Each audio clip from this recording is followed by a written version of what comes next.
Hare Krishna Devi. Hare Krishna Prabhuji. Hare Krishna, dear devotees.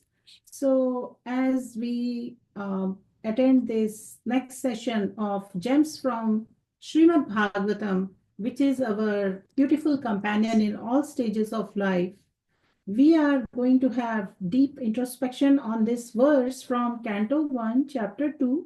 Prabhuji, what is the verse number? Verse number 8. Can that you we share just that? read. Yeah. Sure. Verse number 8. So Prabhuji just recited actually the verse and the translation and Guru Pranati. For those of you who just joined, first time actually, we welcome you all. And towards the end of this verse, this discourse, we will have 5 to 10 minutes of discussion, any Q&As. And basically as householders, we all are confused at certain times what our occupational duty is, what our prescribed duty is. And even as we engage in that, even as we engage with sincerity in devotional service, we are having challenges sometimes to engage in other activities on the side for the purpose of being supportive to the loved ones or friends and family. So how to maintain a discretion or discrimination so that such activities do not become an impediment in our life of devotional service. Am I right, Prabhuji? That's Yes. what the message is? Hare Krishna. All right, please go ahead. So,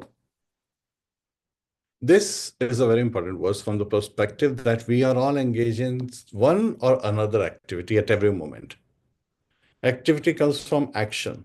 Action comes from being active. So, activity, active, action. Now, it's very interesting that Srila Prabhupada, dharma, he's using the word as occupation, right? And all activities carried out as an occupation by the living entity in this material world. And not just of men, of course, of women, as well as of all other living entities as well. So based on the position a living entity is in, a soul in the dog's body acts like a dog.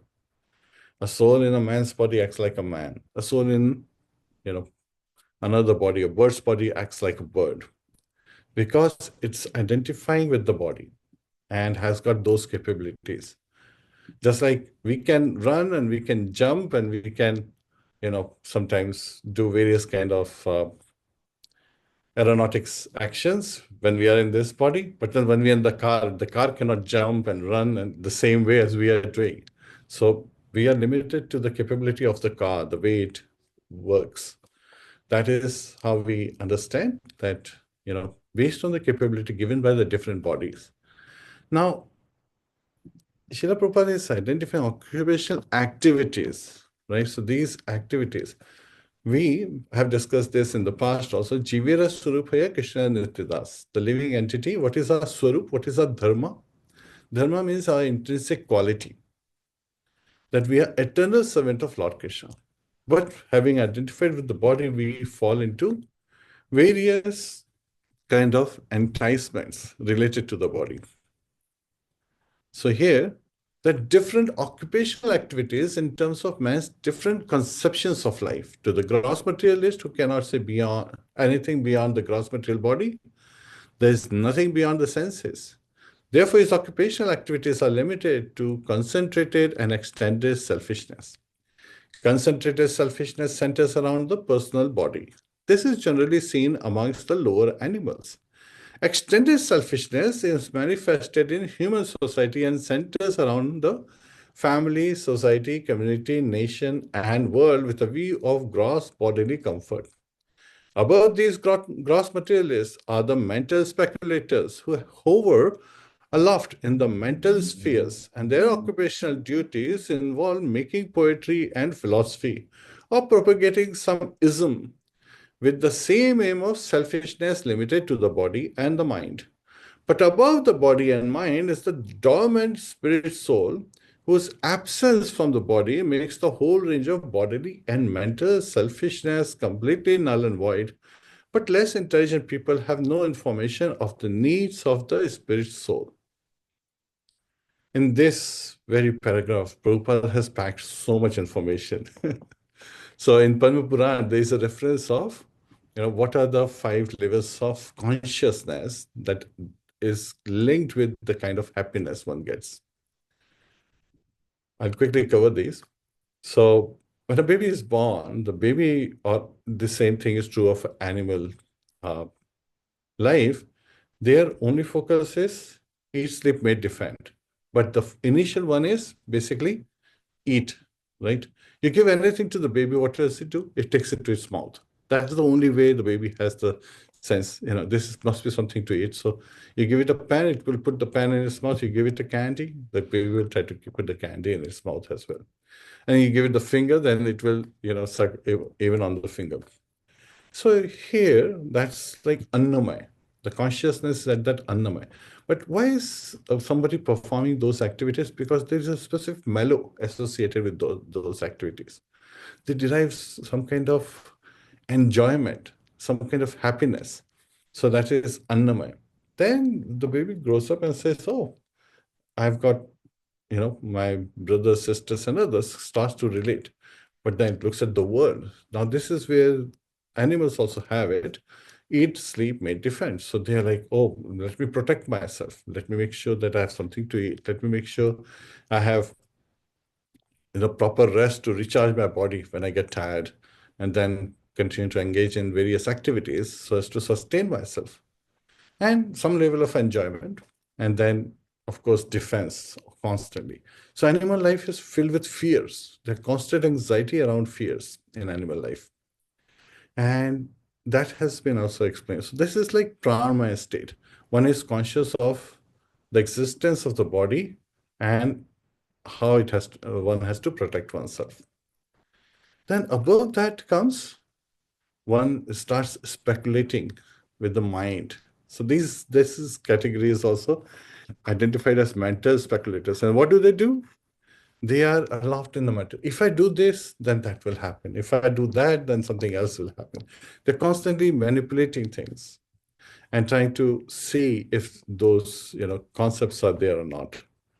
While and these activities, what helps them go to the next level is like they come up with some philosophy, some kind of poetry, some kind of uh, concept around life, and they say, oh, this is the mantra for life. Sometimes we see people, they're going to yoga ashram. Not, what's the meaning of yoga? Yoga means is to connect with the Supreme. However, their aspect is, let me do all these exercises so that I have a very powerful body, I have a long life, I have a happy life, I'm contented, I'm satisfied. So that's all mental speculation. They're missing out the true benefit of yoga, which is to connect with the Supreme. And we as servants connect with the Master through service. And that is the sweetness of devotional service. And that's where Gyan, right? That's where the knowledge aspect comes on. So this mental speculators, they're at the manomaya state, third level. Then comes Gyan, and then Vigyan is Anandmaya finally, where one becomes truly happy on the absolute platform by engaging in devotional service. But less intelligent people have no information of this, the needs of the spirit soul, because they are not understanding that we are the living entities within the body. We are not this body. In this paragraph itself, Srila Prabhupada has identified those 5 levels. And that Anandmaya state is not Anand of this material body, because all of the previous states also has some level of conception of mellow or some association with the happiness that is at that particular level. This Anandmaya state is the Anand of the soul, the pleasure the soul gets when engaging in the service of the Supreme Lord. Yes, Hare Krishna. I couldn't get it. Okay. Because foolish people have no information of the soul and how it is beyond the purview of the body and mind, they are not satisfied in the performance of their occupational duties. The question of the satisfaction of the self is raised herein. The self is beyond the gross body and subtle mind. He is the potent active principle of the body and mind, Without knowing the need of the dormant soul, one cannot be happy simply by emolument of the body and the mind. The body and the mind are but superfluous outer coverings of the spirit soul. The spirit soul's needs must be fulfilled. Simply by cleansing the cage of the bird, one does not satisfy the bird. One must actually know the needs of the bird himself, so oneself. So here, Srila Prabhupada is revealing that, if you have a bird in the cage, that's the state we are in. The soul is entrapped within this cage of the body, right? So the bird, which is our true self, needs to be satisfied. Satisfying the body does not really lead to that fulfillment. The soul's need must be fulfilled. So just by making, decorating the cage does not really satisfy the soul, the bird within the cage. And similarly, when we do various activities for sense gratification, they may be, keeping the body somewhat engaged, but it's not really satisfying the soul itself. And what is the effect of when someone is doing these activities? Bhog and tyag. So they say, okay, sometimes I will do some, sense enjoyment. Then I will do some purification. So I'll do some austerities, some kind of tapa, and I will, perform all these ritualistic activities. And then finally they get like, I've punished myself enough. And then they go back to sense gratification. So the bhog tyag is another cycle, just like birth, death cycle. So again, within the life itself, that's another cycle we have to get rid of. And how do we get rid of it?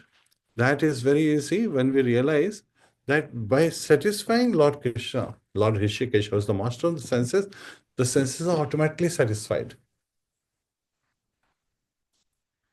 So in this particular verse, the occupational activities, so we have to look at all the activities we are performing. But no, the activities of a devotee versus an activity of a materialist, they may be the same. They may be doing the same kind of thing, but there can be a world of difference between their consciousness in which those activities have been performed.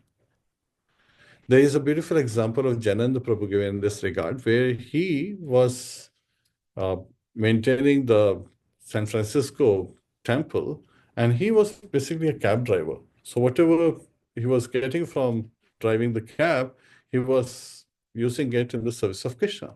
But beyond that, he was an expert in engaging general populace in Lord's service. How he would engage, he was definitely using his car, the taxi itself, in Lord's service.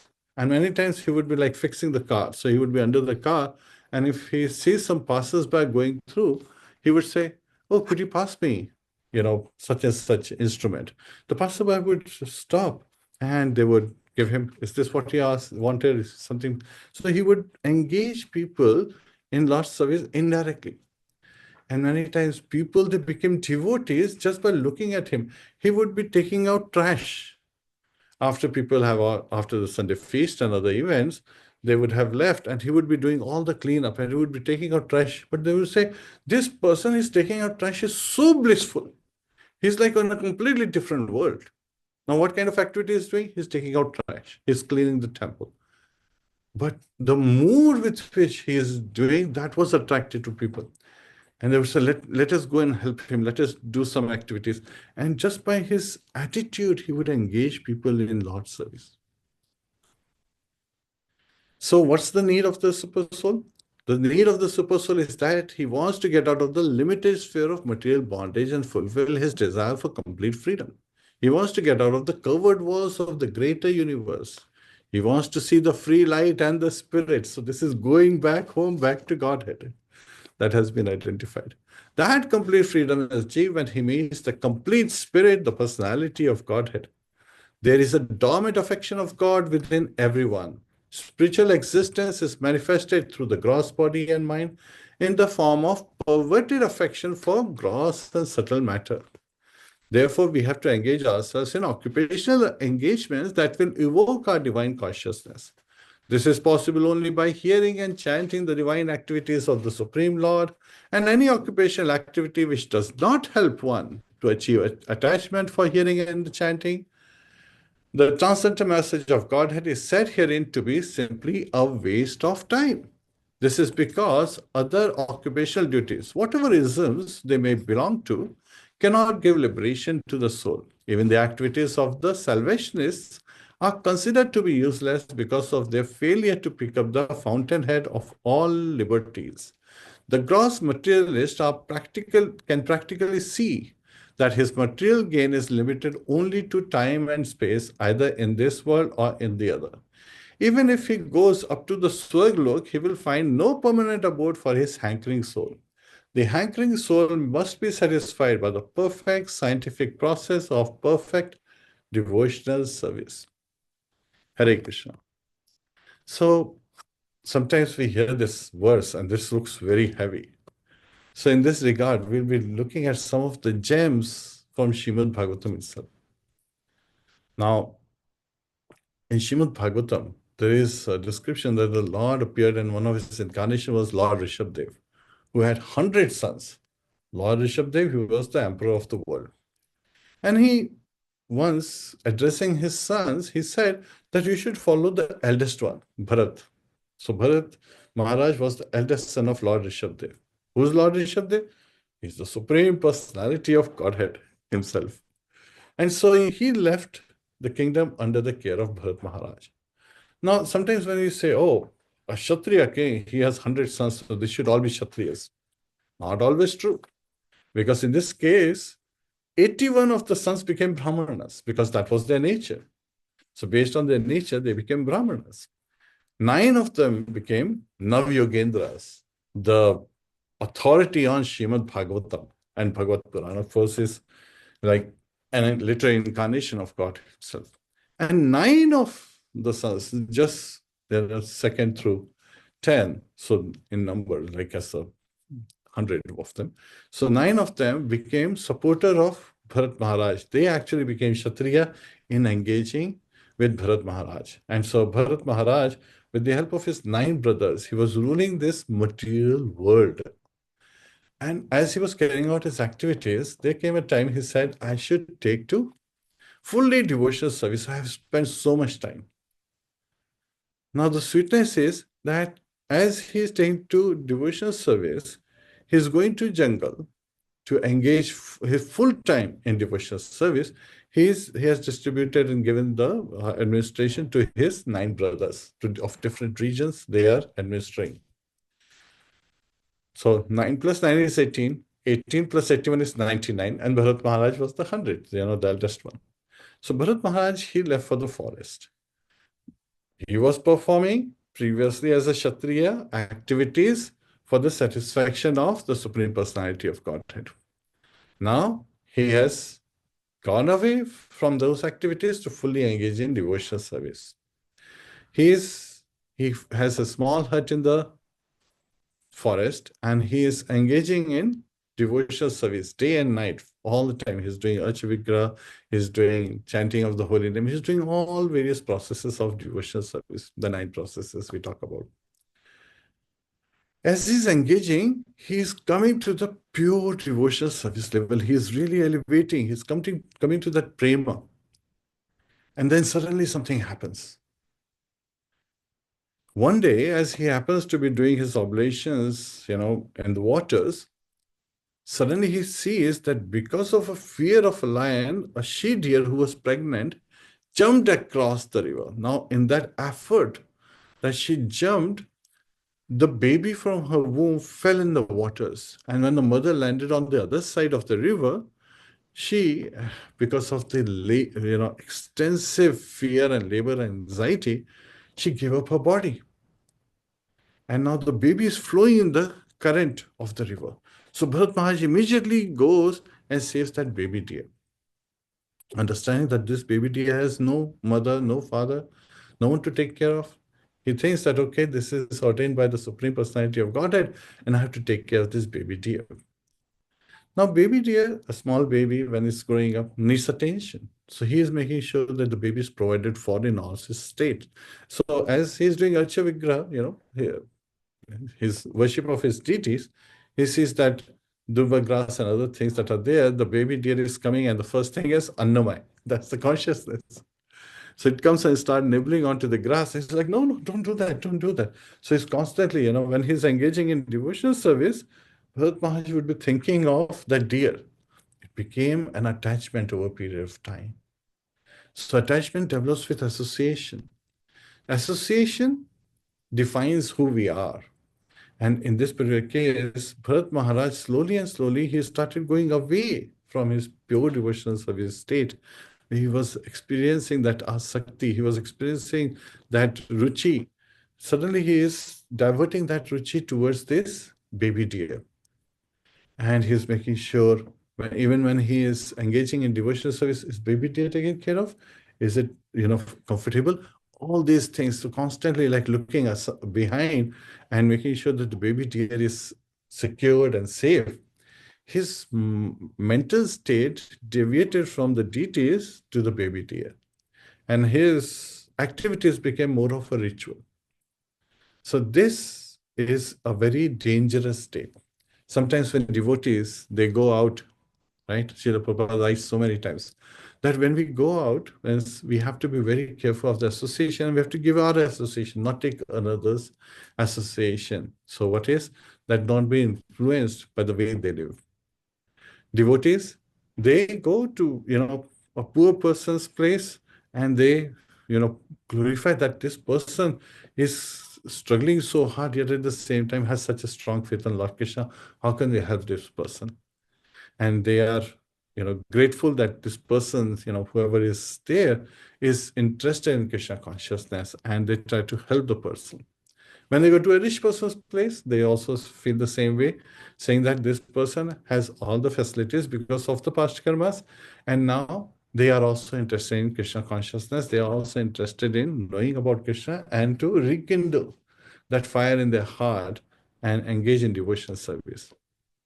So from devotee's perspective, all are perfect candidates because this devotional service, this devotion to Lord Krishna, to the Supreme Personality of Godhead, is not something that one gives to another. We just kindle each other's heart. So it's very interesting that, it's already there, dormant in everyone's heart. And by, having association with devotees, this fire gets rekindled and reawakened one's consciousness, and one becomes properly situated by engaging in devotional service. Now, focus is that when we are doing some activities, they are done for the pleasure of Lord Krishna. We all may have experienced that when we go to Vrindavan, many times people go to Vrindavan to, visit various temples, to ask, blessings of the Lordship, also to associate with the devotees, Sadhu, Guru, and Shastra. So again, trying to constantly seek further purification.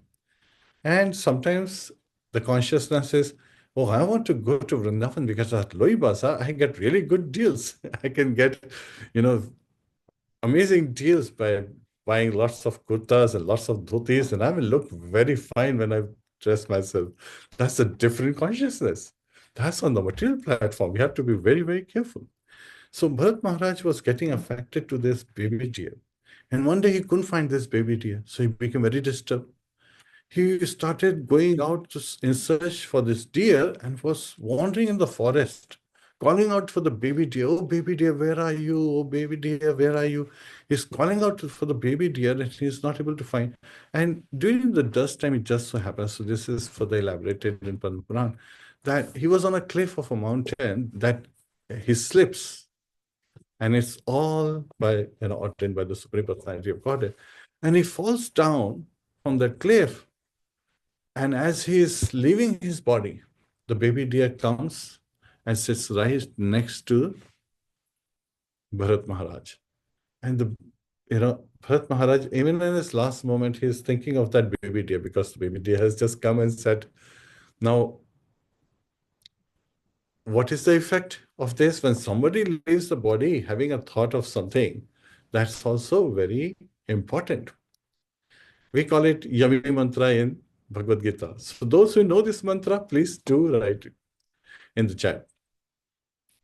Yam yam vapi smaran bhavam tajyantanta kalevram tam tam evati kanteya sada tad bhava bhavita Yam yam vapi smaran bhavam. So whatever is one thinking at the last moment of life, at the moment of death, to that destination one attains, because the mind is the carrier.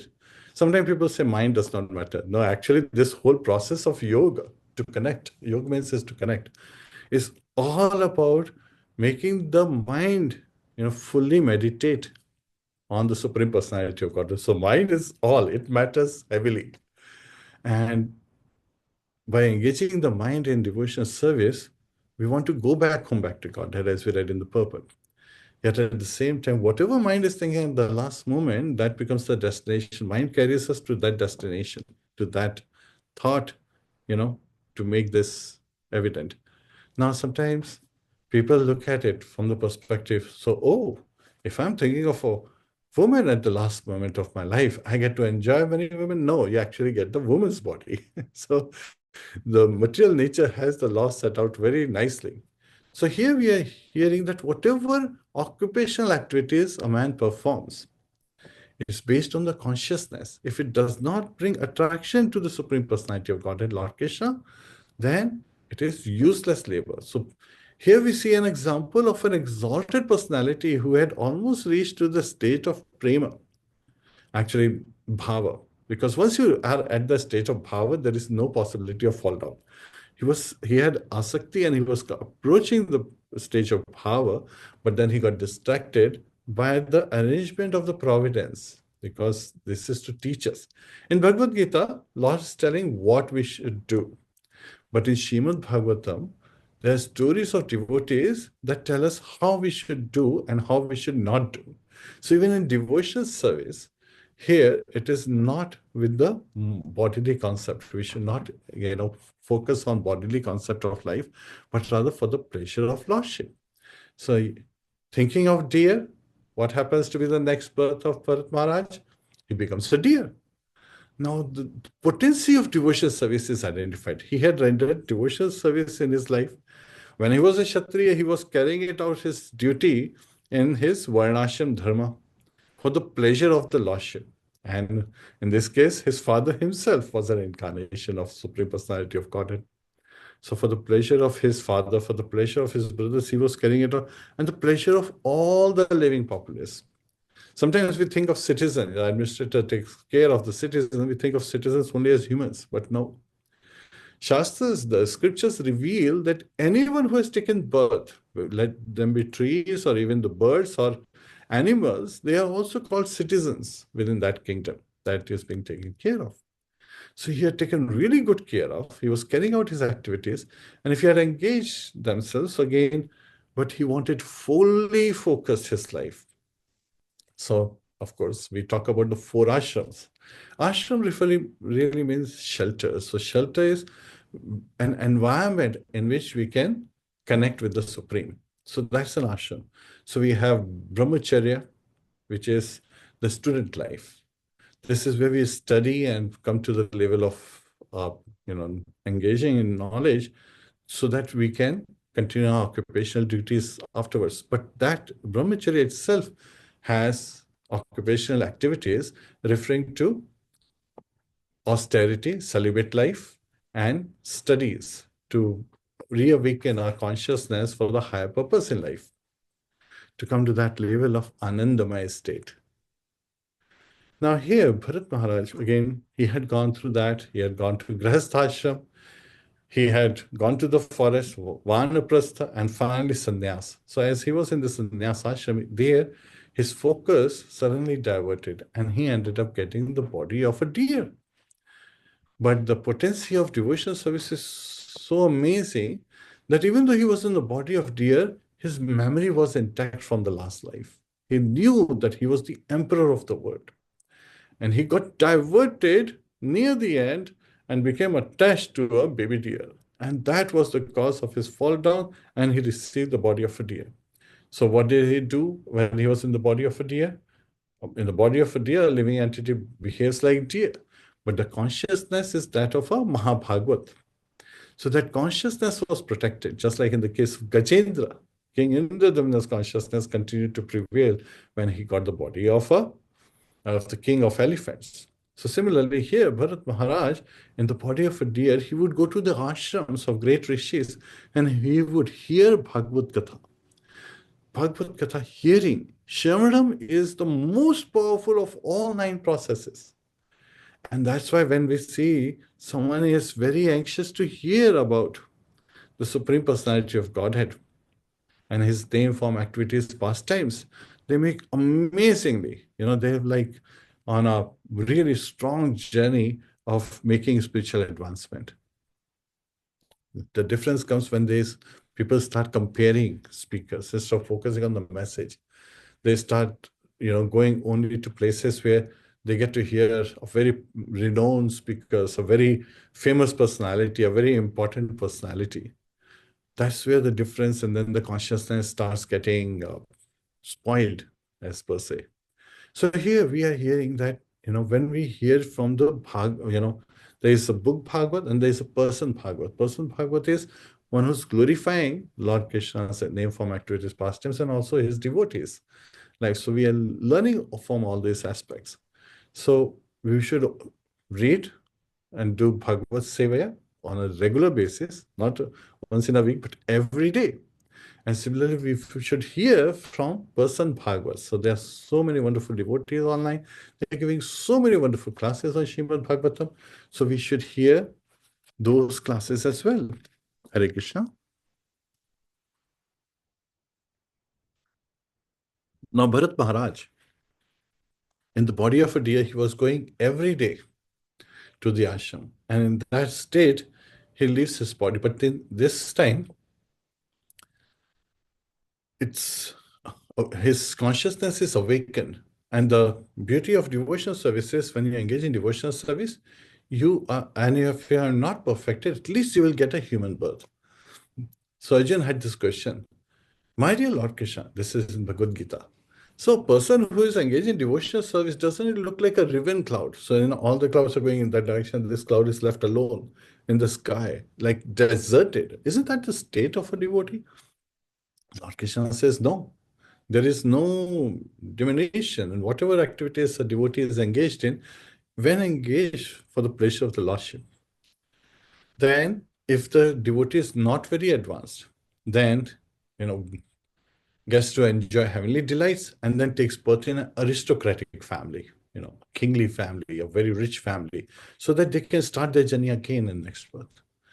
What about the one who is very advanced, who has, gained lot of advancement? Then that person is born in the family of a transcendentalist. They are born in the family of Vaishnavas. And so when we look at the children of devotees, we understand these are those who could not perfect. They were almost near the perfection in their previous life, and now they have taken birth in the family of Vaishnavas. That's why these children need extra care. Now, Bharat Maharaj is born in the family of a Brahmana, in a Brahman family, and his father is a great Pandit. Pandit means one who's a great scholar on scriptures. And he was carrying out his livelihood by doing various kind of ritualistic activities. He had other sons and daughters, and Bharat Maharaj was the youngest one.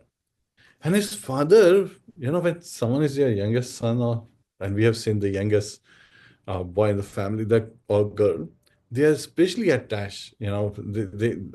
Everyone loves them extra, right? All the elder brothers, sisters, the parents, they have a special sweet spot in everyone's heart. So Bharat Maharaj in this birth was also named Bharat. So that's the surprising aspect. However, he sees that his father is trying to teach him the Vedas and the various scriptures. And he's more engaged in ritualistic activities to sustain. So the occupational activity is that we do these various kind of activities in different host places so that we get some Lakshmi and we can sustain our life. Bharat Maharaj had already learned his lesson from first life that don't get attached to anything else than Lord Krishna. And here he is saying there's an attachment to various kind of things related to the body, which is Lakshmi, right? Money, wealth, land. So these are associated with the body. When we are thinking I'm this body and we are associating with the body, one another arises, which is called envy. because one is thinking, hey, I'm an Indian. Someone could be thinking, I'm a man. Someone could be thinking, I'm a manager. So those are different positions, upadhis. And these upadhis cause one to become envious of others who are at a better upadhis, the positions one wants to acquire in future. And second activity is mine. Aham mameti. Mameti is mine. This is mine. This is my wife. These are my children. This is my house. This is my car. All these mine, mine, mine. These cause lust to develop. So he understood that, wait a minute, I used to be the emperor of the world. I was detached in that state. But now I'm born here and I'm seeing my father is engaging in all these things so that he becomes wealthy and nicely lives a life. That's not true consciousness. He understood what true consciousness is. And of course, when younger one wants to give lecture to his family members, nobody listens.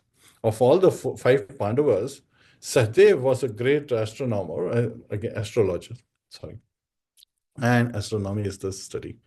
So, and he was a great strategist also. But the Pandavas, the others, Yudhishthira Maharaj, Bhim, Arjun, Nakul, they never gave him importance. It's like, you're the youngest one, just stay sweet, the way you are. Duryodhana, on the other hand, understood the importance of Sahadev, and he would take advice from Sahadev. So we hear of all these wonderful pastimes. And so here, Bharat Maharaj, he says, I don't want to engage in any activities. If I try to tell them how to do things right, they don't listen. So he became like Jada. He acted like a dull person. Jada refers to like one who's a dull person. So when he would go to toilet, he would actually wash his hands before. And then when he come back from toilet, he would not wash his hands. So everyone was like, oh, so bad. So that he's so dull, he's so dumb. That's how. So that's how he gave him the name Jada, Jada Bharat. Now, sometimes people get these nicknames because of different activities that they perform, which reminds me of another sweet pastime that Srila Prabhupada used to refer to. This is of Nagnagati Panchu.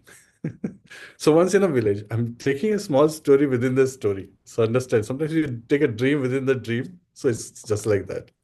So in a village, there used to be a boy who used to, with his parents, he was living, and his name was Panchu. But when he was a baby, he would be running all over the village and not wear any clothes. Babies, they can run, with just like black thread around their waist, and that looks very sweet. So Gati is like running around, and Nagna, naked. So Nagna Gati became his nickname, prefix to his name. So everybody called him Nagna Gati Panchu. Now this boy was very scholarly in his school life. He topped in his classes, and finally he went to the city and he became a great magistrate. So very famous magistrate he became. And one day he decided to come back to the village to meet his old friends and family and the elders in the village. And when the elders in the village heard, they were like, huh, what important is this? He used to be a naked boy running around. They could not understand that that boy has now grown into a fine man who has become very famous and very successful in life. So that is sometimes the state. Sometimes people get this name and people forget that there could be different consciousness. That was the state. Now the father of Jad Bharat, he really wanted his youngest son to understand the Shastra. He was always worried about. He had two wives. So Jad Bharat and daughter, again, Jad Bharat had another sister. These two were born of the second wife of this Brahmana. From first wife, he had many sons. So when he left his body, he passed on. His sons, they divided all the property. They married off the sister. And they said, Jada Bharat is, not very intelligent. We don't have to give him anything. We'll just engage him some kind of activities so that we can just sustain him. So out of sympathy, now it's very interesting that first they were dishonest. They did not give him his due share from the property. And then they're saying that we will sustain him by giving him some means of livelihood.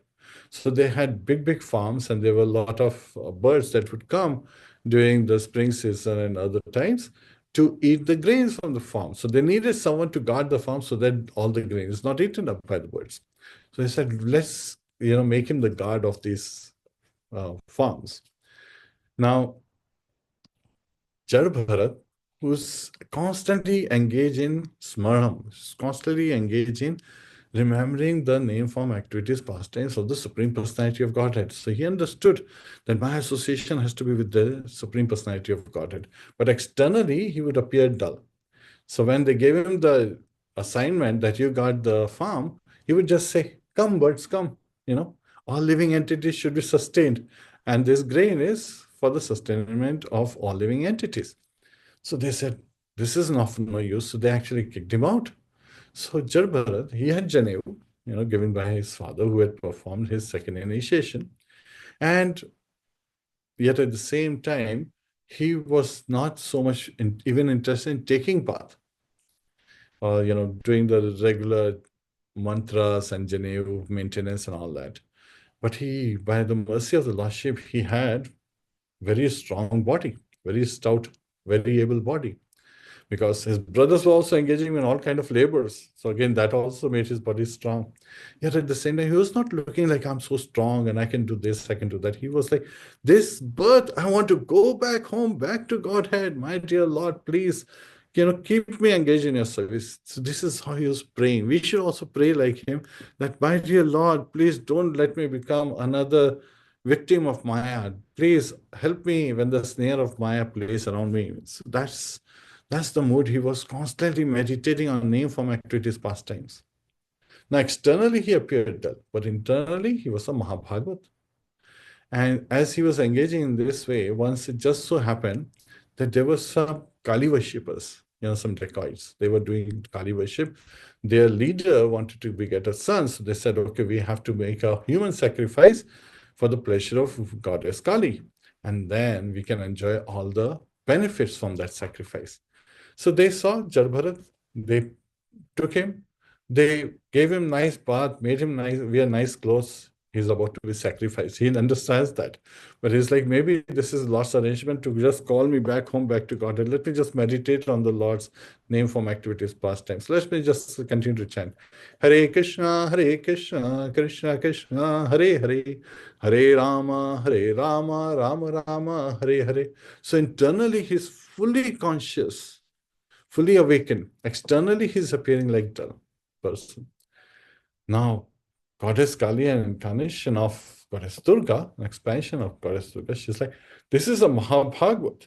They're about to sacrifice a Mahabhagavat to please me.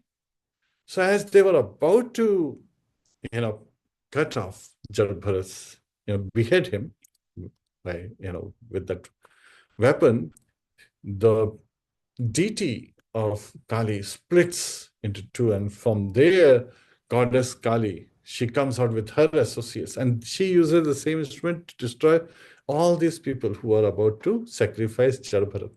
And Jad Bharat is still in the same mood, meditating fully on the Supreme Personality of Godhead.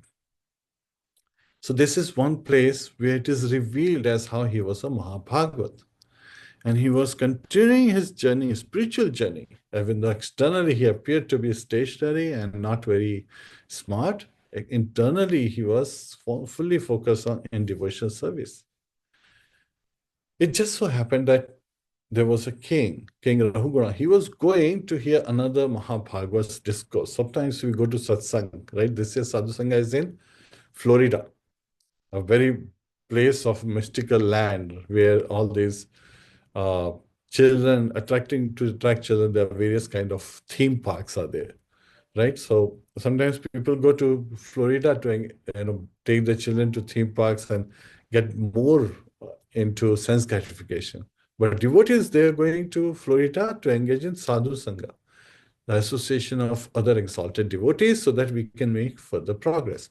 So here, King Rahuguna was in his palanquin. So many times, yes, the kings would go in their chariots and all, but in those times, they were going in palanquins. So he was in his palanquin going very nicely.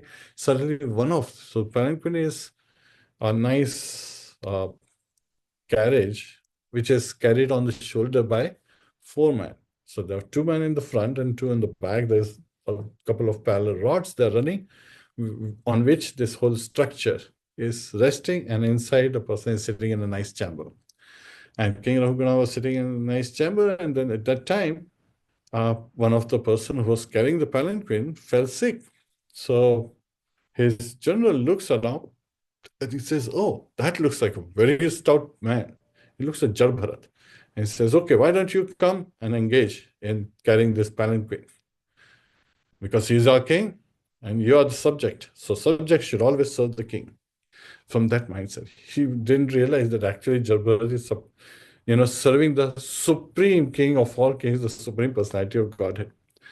He engaged Jarbharat in this activity. Now, Jarbharat, he was very conscious not to make the same kind of mistake and not to hurt another living entity. So, another lesson from his life here is we should not cause any anxiety or any pain to other living entities.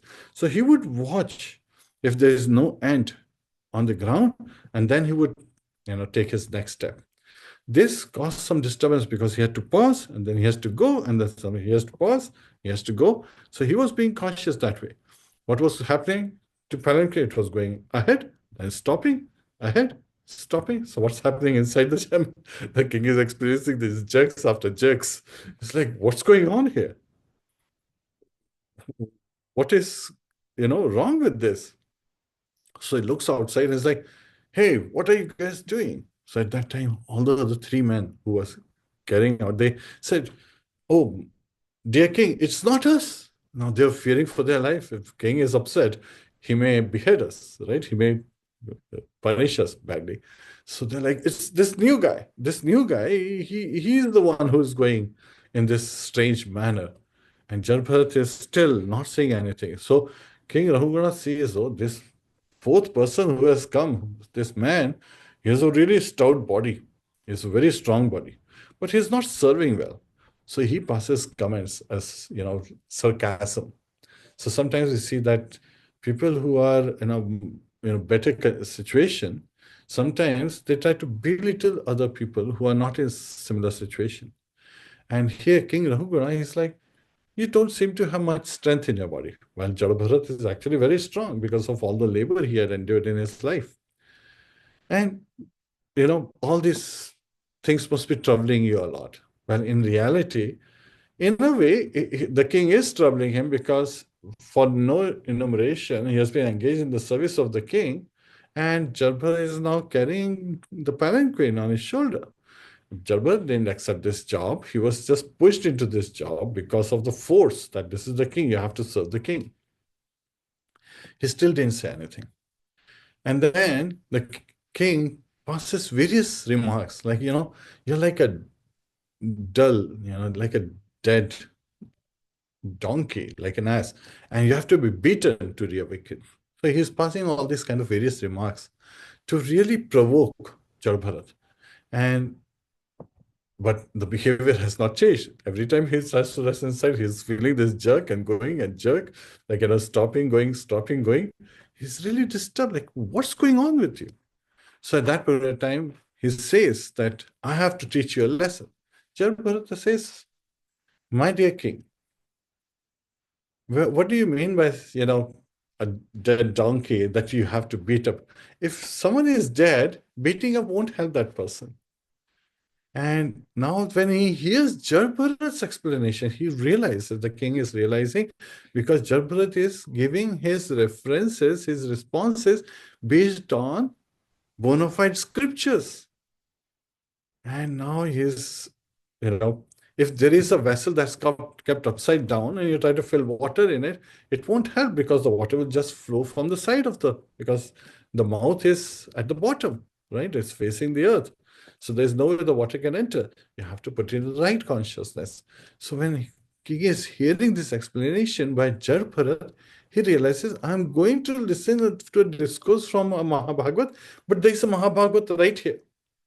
And so King Rahugana, he immediately pays obeisances to Jarbharat, realizing that this is not a very simple personality. This is a great personality.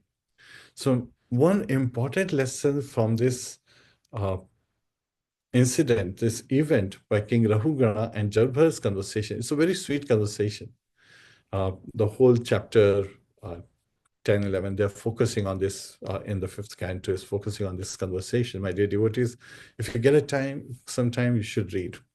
Now here, King Raghugana is paying obeisances not to a dull person. He's paying obeisances to a Mahabhagavat. He was going to listen to the discourse on his way, but by Lord's mercy, he has received this Mahabhagavat. He has this interaction. So sometimes devotees, they appear carefree, not careless. There's a big difference.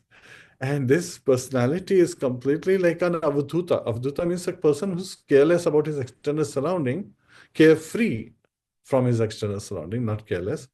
And they may appear careless, but they are not careless. They are very careful. He was very careful not to step on any ant or any living entity.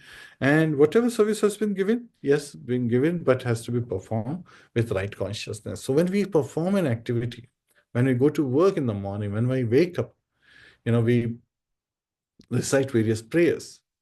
We recite prayers to the Guru. We recite prayers, for the blessing that we have received. And of course, we ask for forgiveness from Mother Earth that we are about to step on her. That's Mother. And we continue to, do morning activities.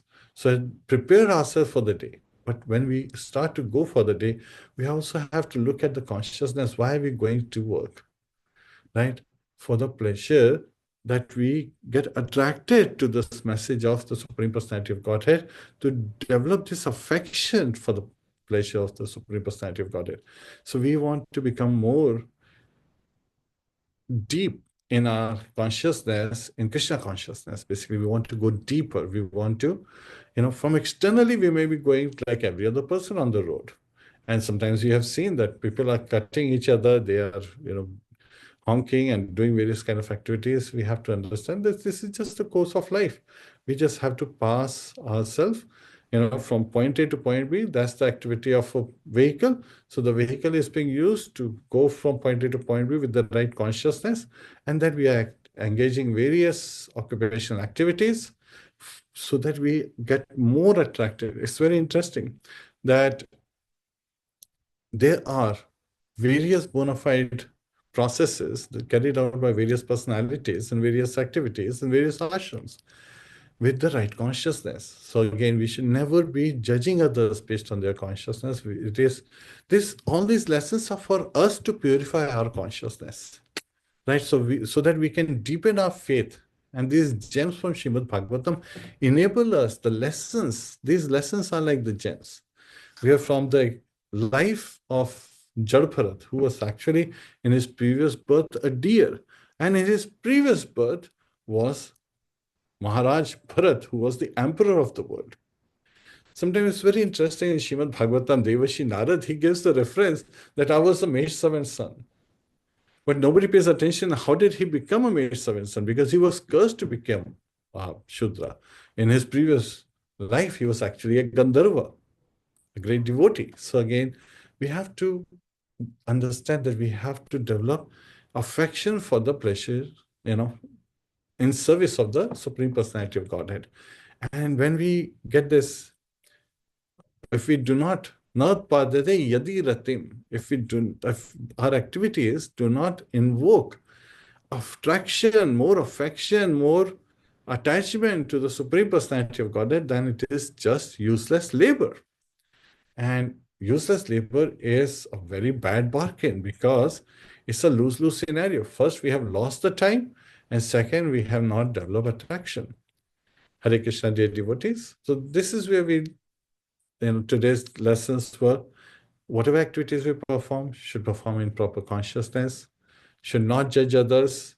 Externally, what appears, internally may be completely different.